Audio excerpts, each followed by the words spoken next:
The following is a CNBC original production.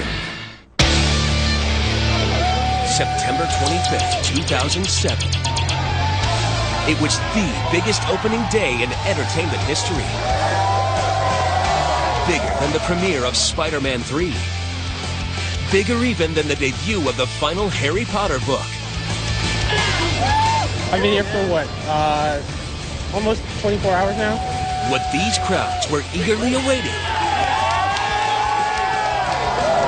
was the latest edition of Microsoft's best-selling video game. The wait is over. Halo 3 is here. Halo 3 had arrived, big time.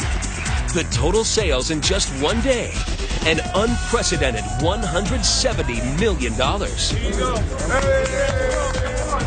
But just months later, that record was topped by yet another video game. Grand Theft Auto 4 raked in a staggering $310 million in its first day. GTA, baby! The video game industry is on a winning streak. Yes, time to rock out. With the promise of even more to come.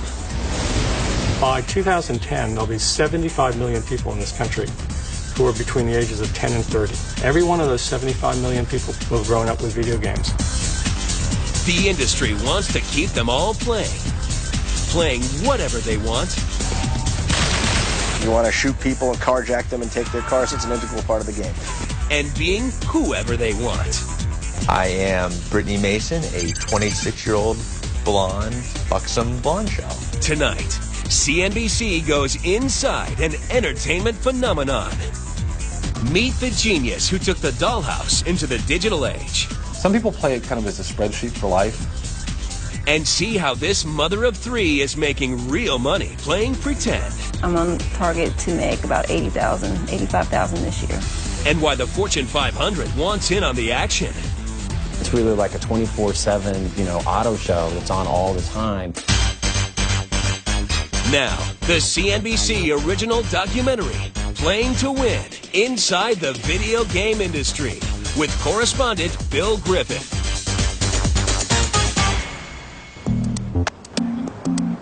It looks like a college campus a week after finals, but don't let the laid-back, chilled-out setting fool you. This is headquarters of the NFL. Launches it deep to the left. The Mafia.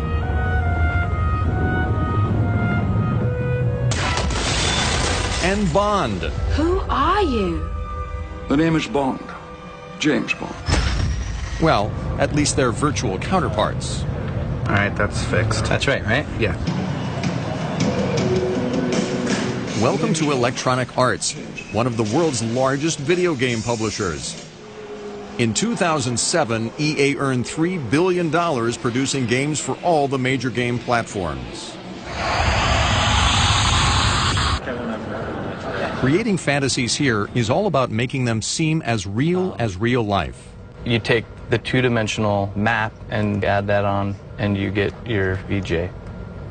In EA's Tiger Woods PGA Pro Tour, it's par for the course. Callaway clubs or Cobra drivers or Nike putters, you're able to actually pick those brands up, put them on your golfer, and so not only does your golfer look how you want him to look, he's playing with the equipment that you're used to playing, and it really makes you feel like you're in the game. I think it's a 7-iron. If God is in the details, then heaven might look something like EA. We come up with a list of sounds that we think we're going to need, and then we set about going out and recording these things. Right now, I've selected Scottish birds, because this is a Scottish course, and so these are some bird tweets. The flag flapping, ball going in the cup. That's the big payoff right there. For their James Bond title, From Russia with Love, EA spared no expense to get the right guy to play 007, Sean Connery himself. May I help you? A dry martini. Shaken, not stirred. We had some lines in there that were a little bit more modern, and he'd say, I don't even know this line. So, he dialed us into the 60s. He dialed us into Bond. We could have made the game, but it wouldn't have been near as good.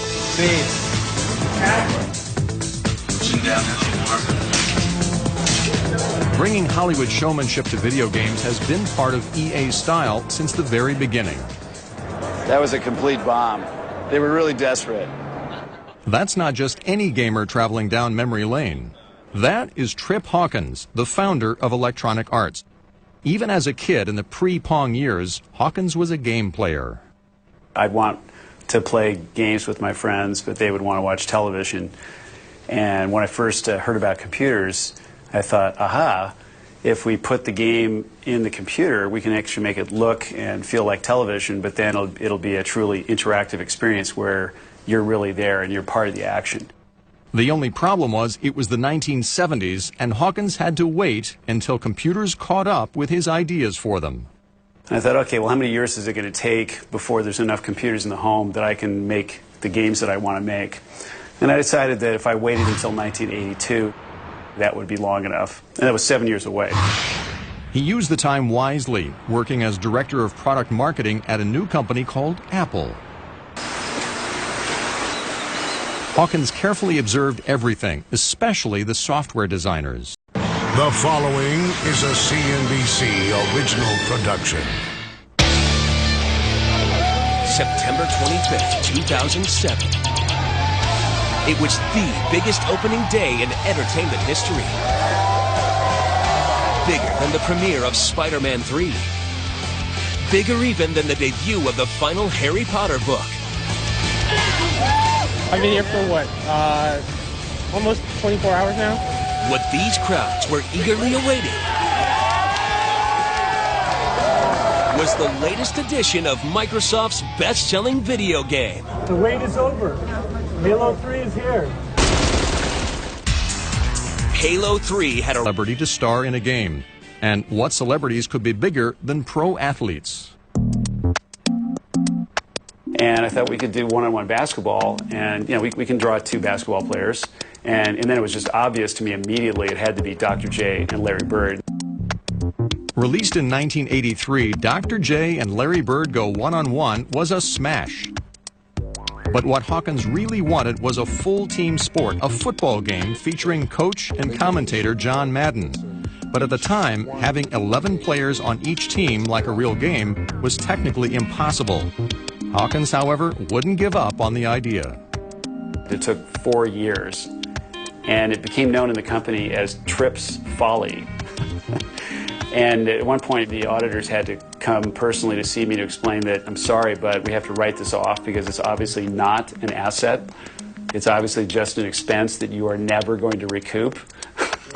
He's laughing because Trip's Folly helped make EA the first third-party software publisher to earn $1 billion a year.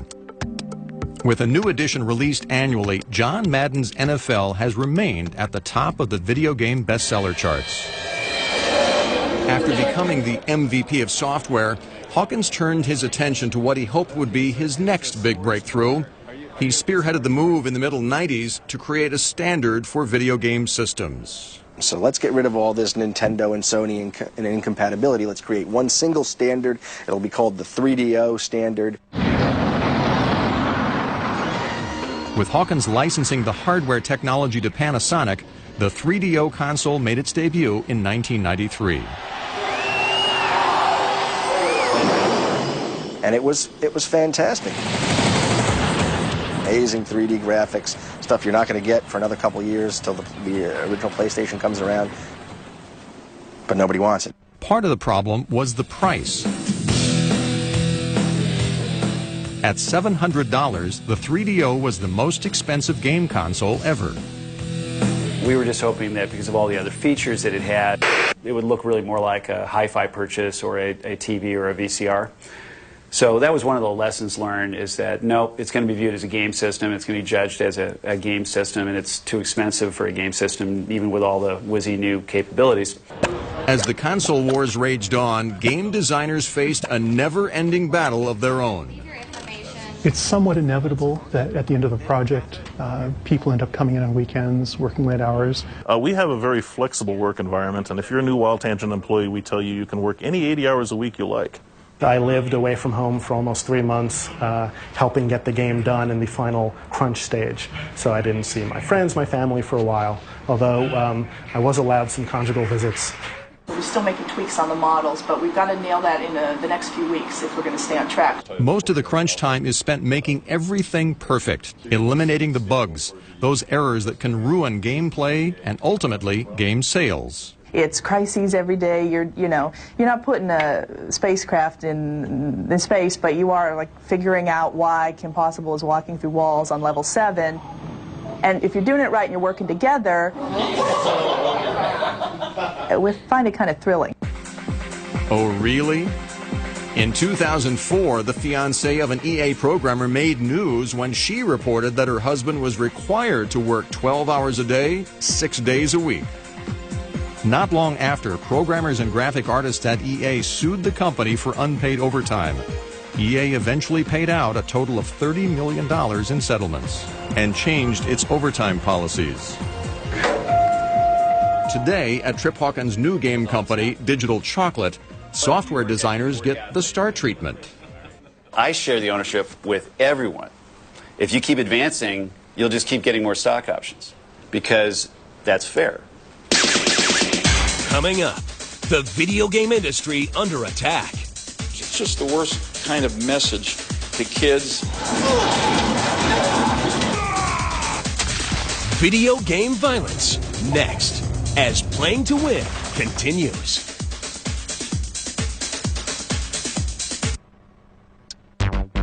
Playing to Win inside the video game industry continues.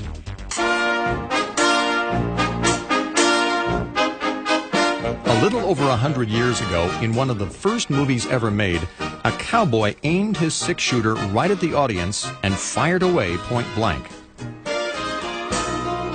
Obviously, violence in the media is nothing new. But video games are different.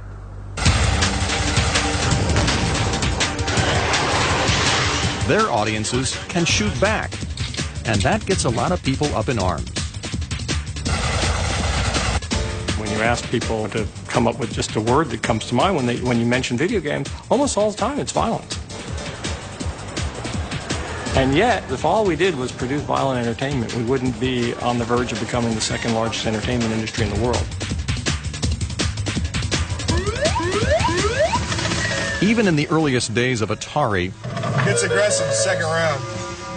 There was mayhem and destruction in video games, up to a point. We actually had a rule that sounds very quaint right now, so that you could blow up a tank, you could blow up an airplane, but that you couldn't harm a humanoid figure. And we stuck to it.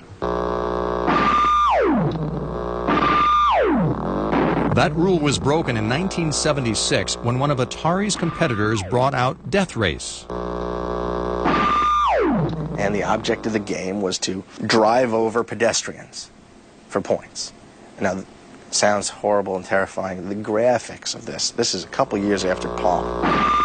Okay, you got blocks, stick figures. The outcry over this game led to it being pulled off of locations. It led to people not buying it. By the 90s, better graphics led to more realistic blood and guts. And the arcade hit Mortal Kombat. He takes out your head and your spine's connected. Before long, both Nintendo and Sega announced plans to bring the game's trademark skull-crushing and spine-ripping into homes everywhere. But privately, the folks who brought the world Mario wondered if they could really get that down and dirty. Our standards were not to allow that blood, and we ended up insisting that our licensee take out the blood, and I think we changed the blood from red to green, something like that.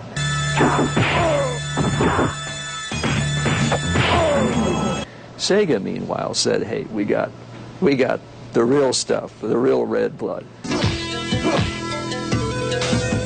Whatever the color, Mortal Kombat's blood got Sega and Nintendo into real trouble. That I agree that everything that we've done has not been perfect. As a matter of fact, the game prompted Senator Joseph Lieberman of Connecticut to hold hearings in 1993 on video game violence and its effects on children.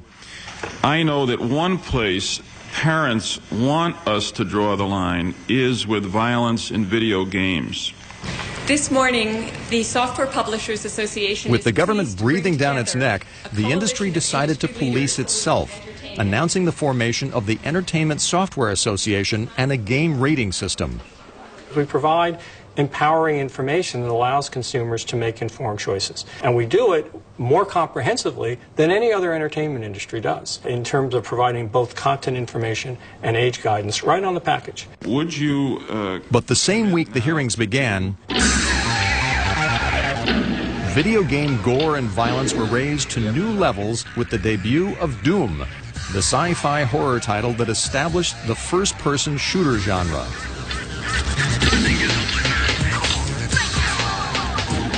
Players see everything through the eyes of the main character, a combat-hardened Marine who uses everything from brass knuckles to rocket launchers in a blood-soaked battle against evil creatures from hell. For hardcore gamers, Doom was love at first kill. But after the 1999 Columbine High School massacre, video game critics called it a training course in murder.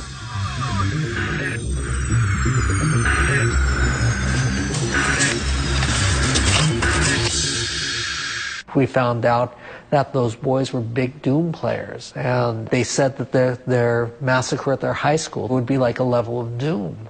And people got very upset from that. It was the scapegoat. You know who else liked to play violent video games called Doom? Most of America. Most of the children in America, and yet they did not go crazy and shoot people. USC professor Peter Vorderer specializes in the psychology of entertainment. He's one of the experts who feel that video games could push children with violent impulses to act on their feelings. If that sort of behavior is encouraged by the game, and if somebody's ready to show that sort of behavior, then the impact is quite likely, yes. Not so, argues former Entertainment Software Association President Doug Lowenstein.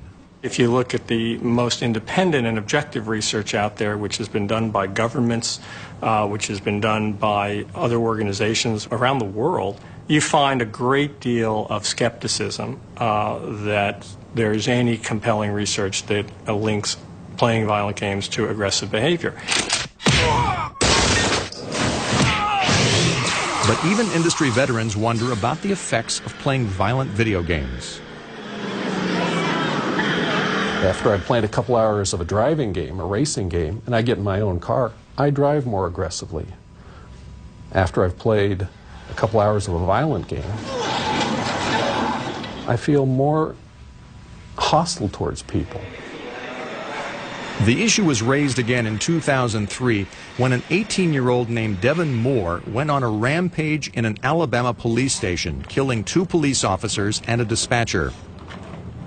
After he was captured, Moore reportedly said, quote, "Life is like a video game.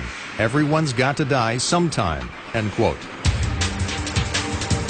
Convicted in 2005, Moore, it turned out, had been playing one game day and night for months, the bestseller Grand Theft Auto.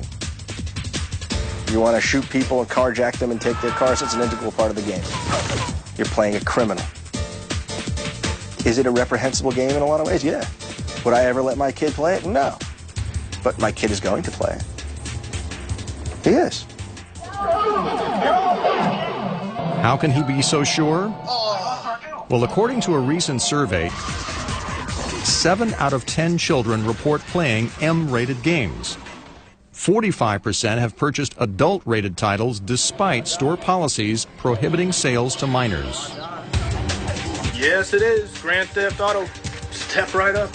How about a little coffee? And more than a few kids viewed this scene in Grand Theft Auto San Andreas, which prompted Senator Hillary Clinton to call for a federal investigation.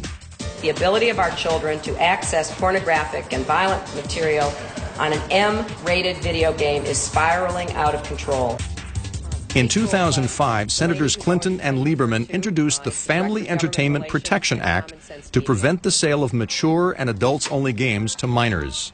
Some states have instituted similar laws, but the Entertainment Software Association has fought successfully to get many of those laws overturned as unconstitutional. Our view is government has no business getting involved in regulating artistic expression and creative freedom. And these laws that seek to ban sales of games based on their content are a fundamental abridgment of the First Amendment. Just tell your kid you don't want Grand Theft Auto in the house. That's enough. They understand that even though they're going to go and they're going to play it at 15 different friends' houses, my parents don't want it in the house. That's a very powerful message. Ready? Go grab it. Of course, not all kids play video games filled with devastation and destruction. This little guy created a game that's different and became a hero for it. Yay, sword! Coming up, when a kid's life isn't all fun and games. You can't give up. Video games that can save lives. Next, when Playing to Win continues. Playing to Win inside the video game industry continues. This is Dance Dance Revolution, a video game that's part disco, part exercise machine. And there's Brain Age, a personal trainer for your brain with puzzles, memory tests, and math problems. See, it really does require concentration. Blue, yellow, blue, red. Yes, believe it or not, there are video games that are actually good for you. Hard, push everything you've got. Come on, go, you can do it. Push. You almost there. You're there. Yes. Excellent. We're at the University of Maryland for the annual Games for Health Conference, a meeting of minds of game developers and healthcare professionals. You give her sort of an idea. You know, I'm not feeling so great today, so she will adjust the workout based on that. Our game is called Care Connections, and it's a CNH training program to help people learn how to care for residents in nursing homes. This is the interactive trauma trainer, because we tried to make a surgical decision-making training tool. And the patient himself will, do well or not so well, depending on which decisions you make. They're called serious games. Games that educate as well as entertain. It's a genre made famous by America's Army, the video game from the U.S. Army that started as a recruiting tool and became one of the most popular games for PCs, and not just with PFCs. In today's field training, you will learn the basic first aid skills that can save your buddy's life. A mom credited the game with saving her son's life. Her youngest son actually was able to put into practice the basics, ABCs of life-saving, to save his older brother when an accident happened in the house. Other conference presenters are equally proud of their work. LucasArts software designer Eric Johnson created some of the Indiana Jones video games. Today, he's here to talk about something else. A video game designed for young victims of cancer. This entire project was facilitated, of course, by Make-A-Wish. Make-A-Wish has a very simple mission. We fulfill the wishes of children with life-threatening illnesses between the ages of 2.5 and 18. That's it. Come here, Trevor. Trevor. But Make-A-Wish had never gotten a wish quite like 8-year-old Ben Duskin's. Diagnosed with leukemia, Ben had gone through months of chemotherapy and was finally in remission when he made his wish. Ben's wish was to make a video game and send it back into the treatment center for the kids who were still there. All right, good job. Okay, let's go back. I just wanted them to learn what's going through their body and what the medicine is doing. Choosing your target for attack. Every Tuesday we went to LucasArts and we worked for about 2 hours saying, okay, what should we do here? So he got ideas and I got ideas. Cool. Yep, the voices. But channeling Ben's ideas for a game about cancer wasn't always child's play. Building fun is difficult, and when you try to build fun where the antagonist is cancer, that's almost impossible. I don't think that it could have been done if Ben had not been so mature and articulate. After 6 months of work, Ben and Eric finally had a game. Ready? Go grab it. The game is about your little personal hoverboard who shoots cancer cells. Players also collect shields to battle monsters. This monster is guarding the barf shield, and his name is Robarf. Ben's way of representing chemo side effects like hair loss and nausea. The robot is throwing giant green globes of barf. It slows you down. The object of his game? Put the cancer in remission. All right, should we, Yay, sword! Yeah, the sword's better. Underlying the game is Ben's optimism. No player ever dies. The reason? You can't give up. And cancer, if you just give up, you won't stand a chance. That was quick. Maybe you should make it extra hard. Yeah. In 2004, Make-A-Wish made Ben's game available as a free download on its website. And his wish became a gift to young cancer patients everywhere, including the kids at this treatment center in San Francisco. It's a good game because it's kind of like you're fighting your own cancer cells off. I just don't feel good every time I get knocked down with chemo or that stuff, and it feels good to blast them away. I feel really good that actually people are playing it and actually liking it. Yeah, you want some of this? And people around the world are playing it. Ben's game has been downloaded from the Make-A-Wish website over 200,000 times and is now available in 9 languages. Coming up, virtual worlds get real and really popular. A lot of people have always wanted to be somebody else. And you can create whoever it is that you want to be there. That's next, as Playing to Win inside the video game industry continues. Playing to Win inside the video game industry continues. Whether it was Barbie or G.I. Joe, girls and boys have always played with some sort of doll. But in the past few years, they've been putting them aside for a video game, one that grown-ups love too. In fact, they've made it one of the best-selling games of all time, The Sims. The Sims is really kind of a, in some sense, a dollhouse come to life.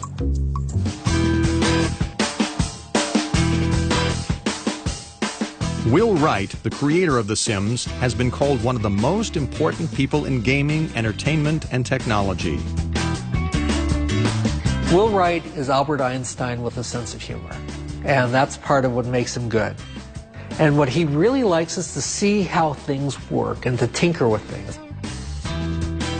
I always liked constructing things as a kid. I spent a lot of time building models. And when I started learning to program computers, I realized that computer was just a different way to build models. I could build models that actually had behavior and came to life. Before bringing The Sims to life, Wright invented its predecessor, SimCity, a game which, as its name suggests, lets players design and build a city. He got the idea for it while working on a conventional action game, which was kind of a arcade helicopter game where you were flying around bombing these factories and islands. I had to create this world of islands and roads and little buildings, and I was basically having more fun building the world than I was bombing it. But he didn't have that much fun when he tried selling SimCity to software publishers. They said, okay, now, how do you win? How do you lose? And there was this kind of struggle because they expected there to be an end to the game. The game sat on the shelf for several years until Wright formed his own publishing company, Maxis. I'm putting in some industries right now. I'm going to put a school in. Let's have a new map. Released in 1989, SimCity became such a hit that it spawned dozens of spin-offs, including The Sims, a game that allows players to create virtual human beings and manage their virtual lives. Some people play it kind of as a spreadsheet for life. They kind of play out little scenarios, what's going to happen if me and my boyfriend go over and do this. But here's another scenario. What would happen if instead of a virtual dollhouse, you could play with an entire virtual world and be anybody you wanted to be in that world? How about a backflip? Wait a minute. That's my favorite one. Welcome to Second Life, an interactive 3D digital community that exists only online at the Second Life website. Everything in this virtual world is imagined, created, and owned by its players. The thing that is so different about what we're doing is that unlike a game, it is a world in which everything is changeable and can be created by you and is owned by you. So this is a very different thing. Philip Rosedale is chairman of Linden Labs, the San Francisco company that launched Second Life in 2003. Second Life is a lot like the real world, but a little bit better in a few simple but very compelling ways. You know, we're free to do things there that in the real world we're not. We can begin again in a way that in the real world we can't. We have ability, as creative people, we have an ability to make things that in the real world we just don't generally have the access to the tools or, you know, the costs of the people to build them in. In Second Life, as in many online games, you create a digital alter ego known as an avatar. What have you always wanted to do? Well, a lot of people have always wanted to be somebody else. And you can create whoever it is that you want to be there. It's your fresh start. Put it in the backpack. Colby, grab a snack, sweetheart. For 37-year-old father of 5 David Peck, get your homework. Second Life is more than a fresh start. It's a total 180. Xander, you go first, then Brendan. In the real world, I am an insurance broker. Coach 2 soccer teams, on the school board, men's club for the church, yeah, the whole thing. But when Peck sits down at his computer and logs on to Second Life, I am Brittany Mason, a 26-year-old blonde, buxom blonde shell. Peck's pick for himself is not so much about gender bending as it is common sense. While he's an insurance broker, he has a sideline business in Second Life as a consultant. Peck shows companies the benefits of Second Life as a marketing tool. For Peck, that requires a brave new kind of networking. If I went into a virtual world as myself, you probably wouldn't give me the time of day, I hate to say. The pretty people, blonde, young ladies get all the attention. It's marketing. I want to market myself, and I want to make connections. It's a social networking platform that lets me make connections. And with 10 million registered users, there's a lot of potential connections to be made in Second Life. Yep, this is somebody named Laz. We'll say hi. I'm talking to people in Guildford, England. I'm talking to people in Guam, Australia. But it all comes with a price. Oh, here's bathing suits. To be well thought of in this virtual world, players must spend real money to buy things in it. If you look at a day in Second Life, you see about $1 million U.S. equivalent change hands between people in the virtual world. About $1 million a day in goods and services being sold.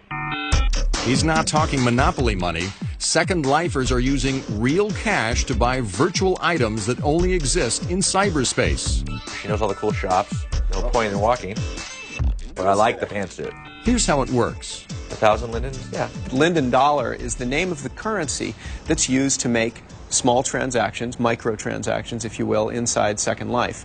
What's unique about this currency is that you can take U.S. dollars or your own currency and you can convert them to Linden dollars, buy things in the world or possibly sell things, and then take those Linden dollars and convert them back into currency again. Just like kids buy clothes for their dolls, Second Lifers buy wardrobes for their avatars. So we're going to buy this, we're going to right-click. David Peck, for instance, spends $400 real a year on new clothes for his alter ego, Brittany. So then here come the pants. I'm going to take off my jacket. I like it. Probably couldn't pull it off in real life. But his wife isn't complaining, not with all the extra money he's making from Second Life. It's a hobby that pays.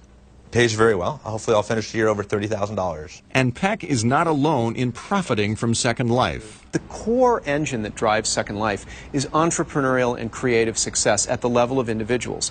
There are literally hundreds of thousands of people in there creating things. And the ability for some of them, for example, to create businesses around those things is what drives the economic and the growth engine of Second Life. Well, since I was little, I've always wanted to be a fashion designer. I wanted to be a model. I wanted to be a business owner.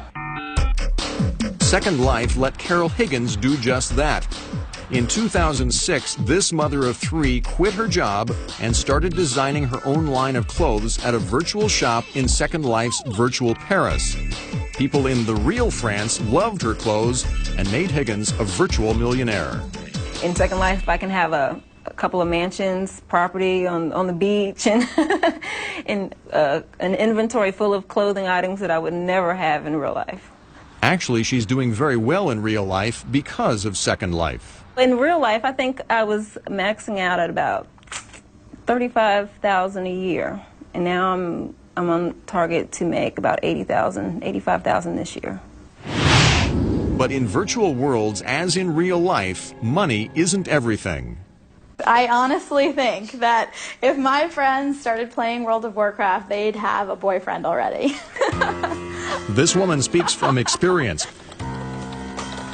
A few years ago, Sarah Eagle was at home in Philadelphia playing the online fantasy game Asheron's Call when her avatar suddenly became a damsel in distress.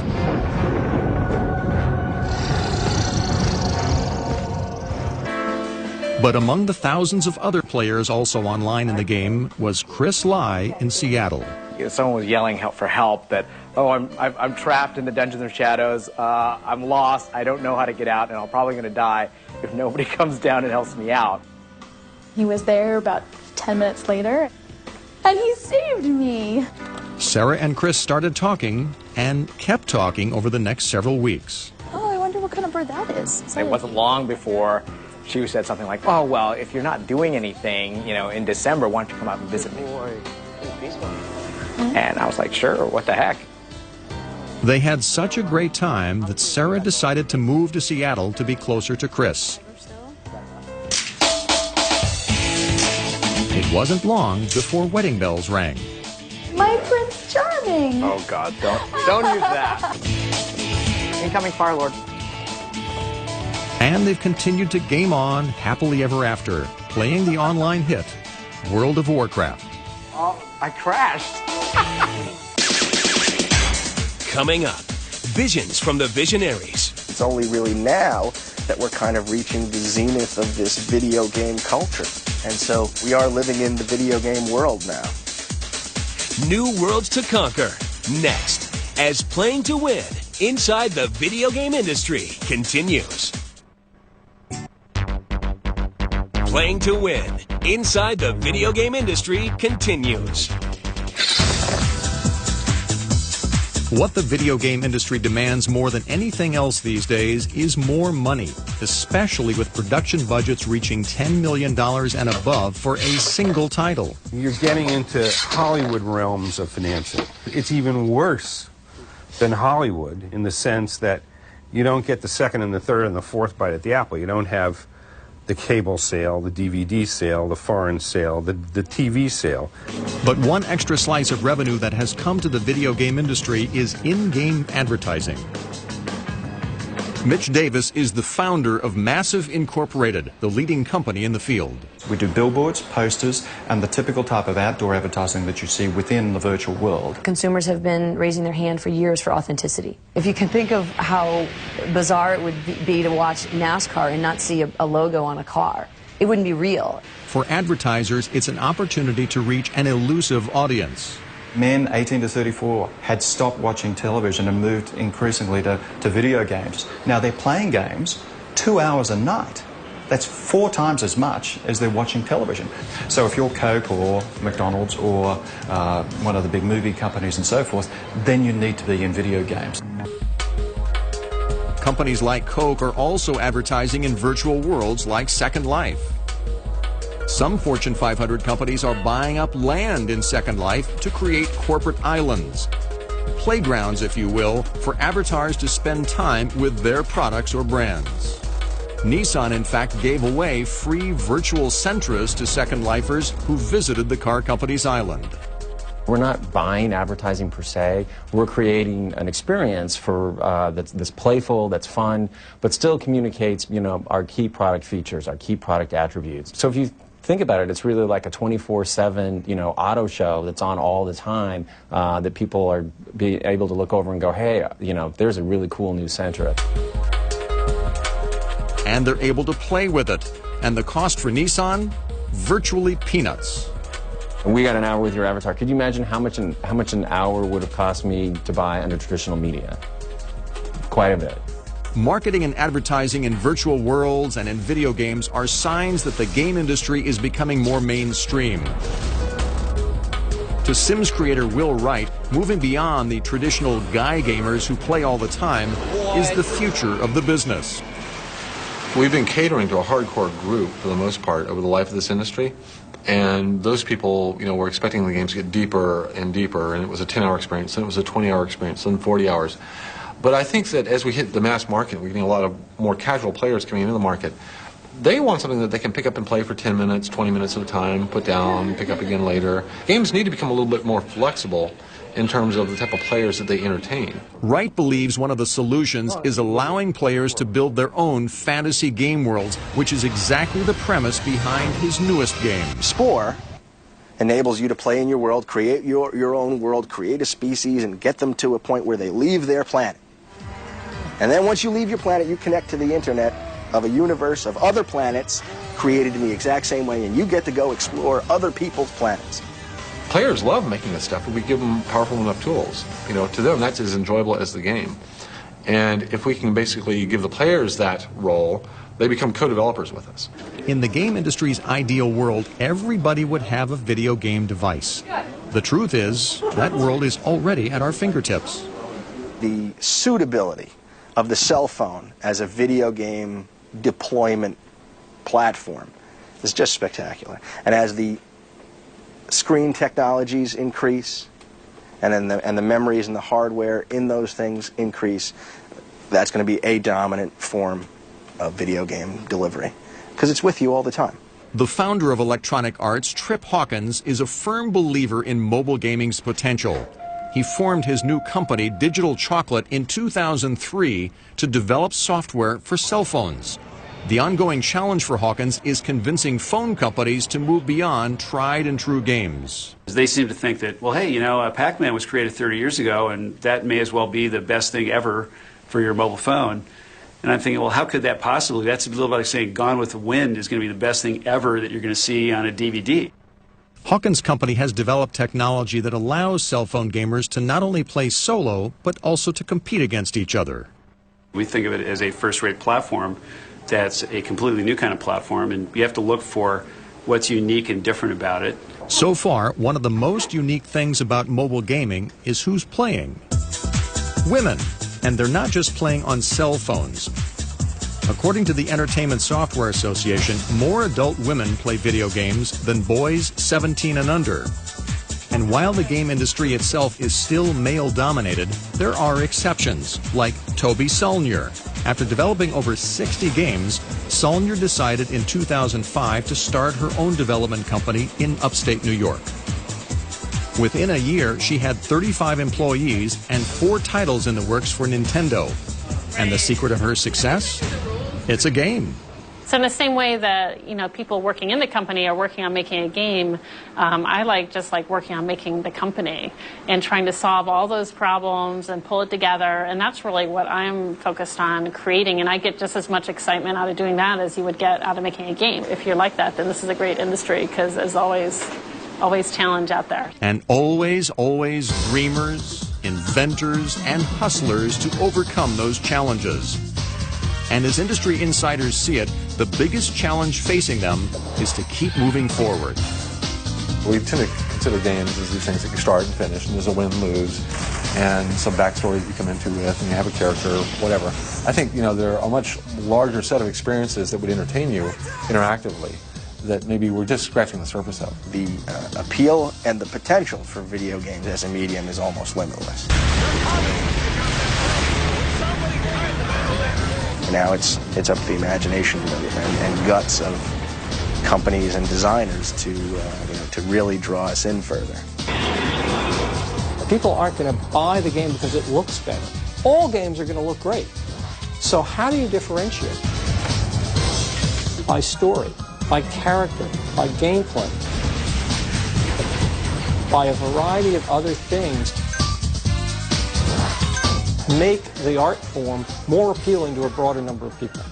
And I think we're headed that way.